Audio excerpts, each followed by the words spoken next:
Hello there. I'm wondering today we can talk about what's going on in this world in terms of a lot of violence.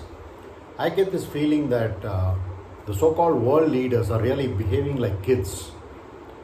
We see kids, and we are ourselves when we were kids. You used to fight in our school, at home, with our siblings, in school with the classmates, and in the neighborhood with the friends while playing. So this is a typical quality that the kids have, and there is some level of mischief that kids have, and it's all part of the game.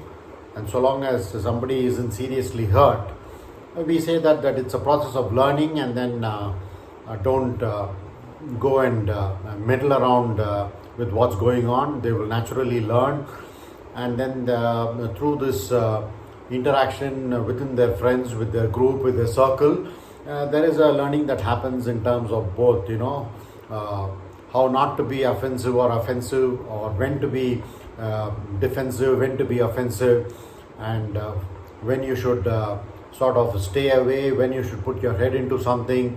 These kind of things are the dynamics of all of this is something that children learn, and these are imbibed, and then they use all of these skills when they grow up to live their lives in multiple types of contexts and environments, whether they are at home, whether they are at workplaces, whether it is public places, or any other kind of social interactions, etc. So that's the perspective or the view we have about kids quarreling, kids fighting, and luckily, at least most of the time, except possibly very rarely, they do not have arms and ammunition. They don't go around, shooting with guns.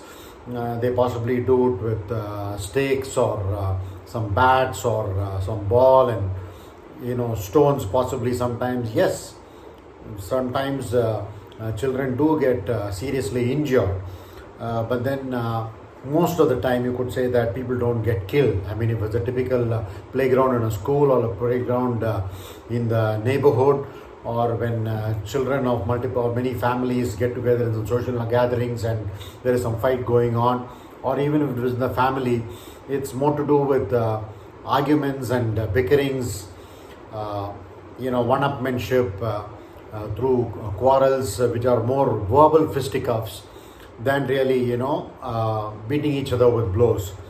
So that's generally the pattern that one has observed, and not much of killing happens.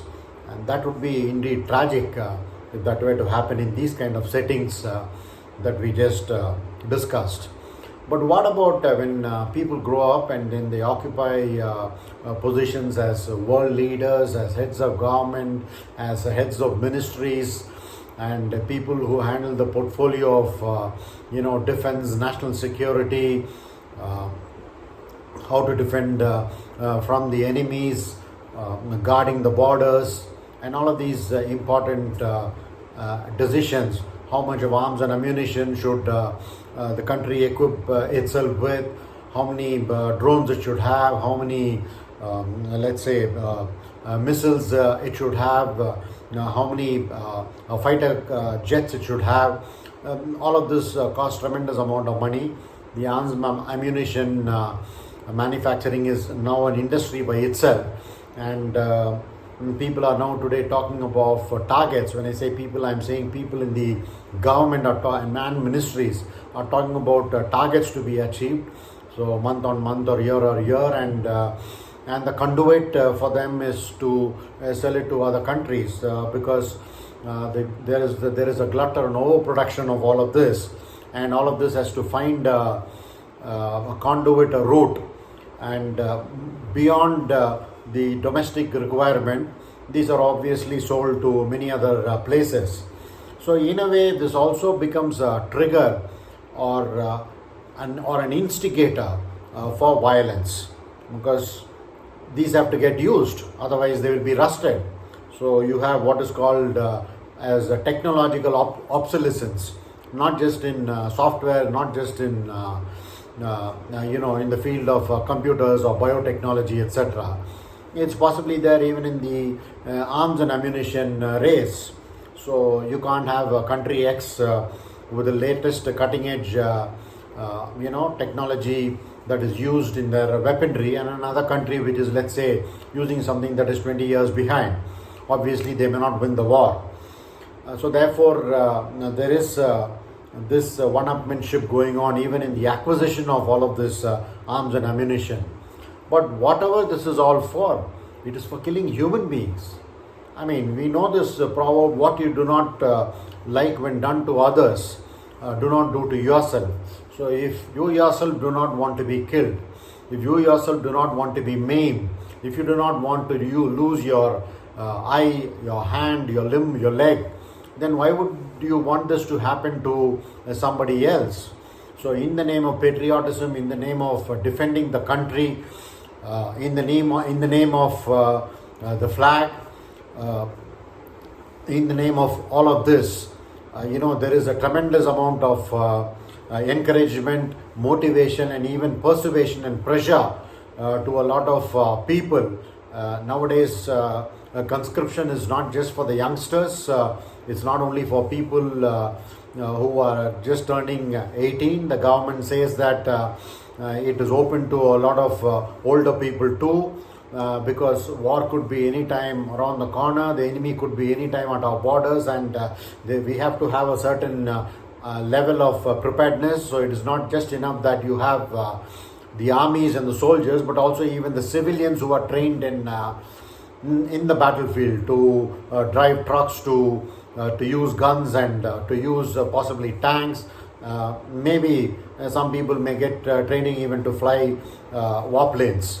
So this is the kind of situation that we have brought ourselves into. And whatever all of this for, it is after a tremendous amount of strain and struggle that a mother produces a baby. It takes 9 months for a mother to produce a baby. And while the mother takes so much of care for the baby to grow within her womb, and even after it comes out, there is a tremendous responsibility on the father and the mother to grow up the child well, to grow up the child healthily and happily, to allow it to play, to allow it to mingle with others, to have a certain kind of schooling and education, and to be able to be good citizens, responsible citizens, and thereafter when they grow up to establish a family themselves. So that this world is an aggregation of people who are happy, who have a good family life, who have a good social life, social interaction, who are able to have their healthy dose of recreation, amusement, entertainment, sports, all of this family gatherings, social interactions, etc. That's the whole purpose of one's existence, one's life. And this is what adds to the happiness quotient. Not building a tremendous amount of anxiety, worry, tension, pressure, because some imaginary or real enemy is at the door, and then we all better be prepared for it. So this is, in my view, a completely incorrect way of living. I think we are all born in this world to live happily, to live freely, to be able to have a healthy family setup where we are able to enjoy with our parents, enjoy with our siblings, enjoy by playing with other children in the neighborhood, and then we grow up.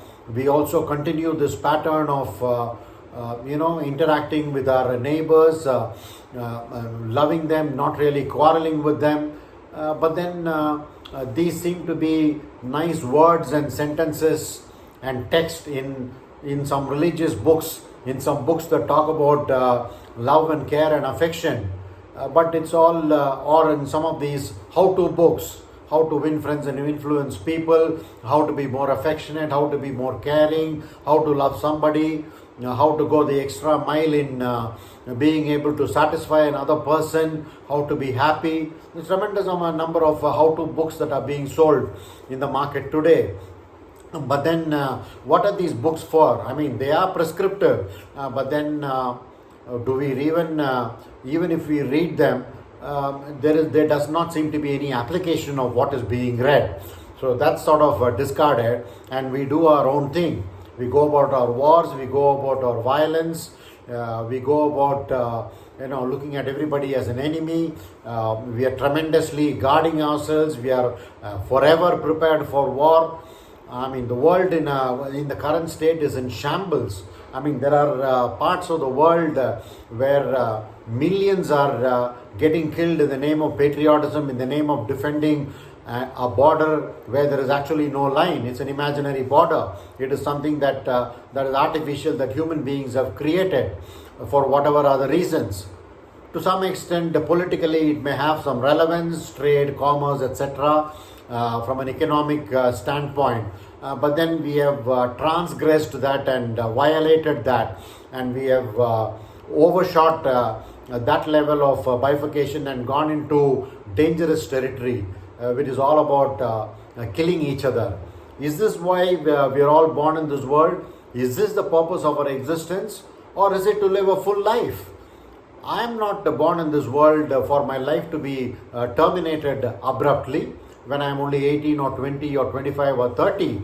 If it's a natural death, that's a different matter altogether. But I do not want to be gunned down. I do not want bullets to be sprayed on my body. I want to live a happy life, a healthy life. That's why I've come into this world. That's why my mother struggled to have me for 9 months in her womb. And then I've come out to have a nice life. So, which is basically, I think this is a basic, it's a birthright of all of us as human beings, to live happily and enjoy ourselves in this world. I mean, as such, there are several trials and tribulations that we go through in the fact that there is economic inequality, life is a struggle, you need to have a job, one should be able to fend for oneself, then if you are married, then you have children, and then sending them to school, the expenditures related to bringing up children, the way that we'll have to take care of ourselves when we are old. I mean, all of these issues already we are beset with. These are challenges themselves. Plus, on top of that, we are adding this tremendous tension and worry in terms of being prepared for war. I mean, everybody is getting armed to their teeth. The defense budgets are going through the roof.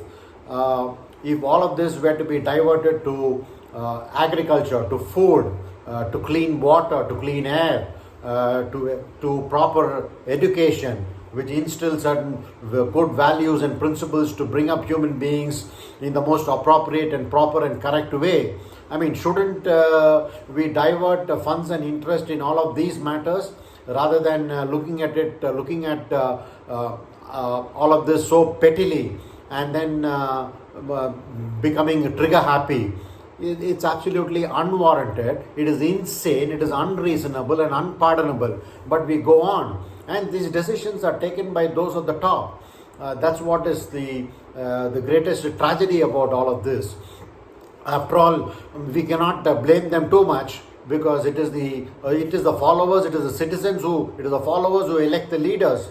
We put the people in those high places. We, after all, get the leaders we deserve. We get the government we deserve. So I think it's a collective responsibility and cannot be left to just one individual who's heading the nation or a group of people who are heading the government or the ministry. I think it is a collective responsibility for all of the citizens of this world. After all, this world is one family. So if that is not left just to read in the books, but if we have to practice that, if we have to bring that to fruition in terms of implementing what we read, I think there is a tremendous responsibility on all of us to make this world definitely a better place to live in. Can we all stop wars for God's sake? Can we all stop fighting for this God's sake? There is a greater purpose in life, which is to live happily and freely. Can we set our minds working in that direction? For God's sake, please, can we do that? Thank you.